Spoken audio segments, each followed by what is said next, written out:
ஓம் ஸ்ரீ சாய்ராம்.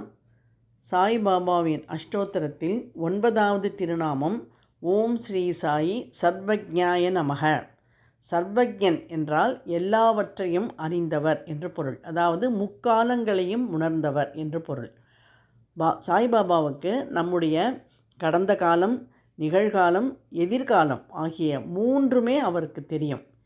இதை பலருடைய வாழ்க்கையிலே அவர் கூறியிருக்கிறார்.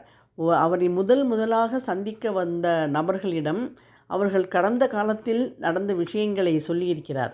அதேபோல தம்முடைய பக்தர்களுக்கு எதிர்காலத்தில் வரப்போகும் சில ஆபத்துக்களை கூறி எச்சரித்திருக்கிறார், அவர்களை காப்பாற்றியிருக்கிறார். அப்படிப்பட்ட சர்வஜனாகிய சாய்பாபாவை, முக்காலத்தையும் உணர்ந்தவராகிய சாய்பாபாவை வணங்குகிறேன் என்று பொருள். ஓம் ஸ்ரீ சாயி சர்வஜ்ஞாய நமக.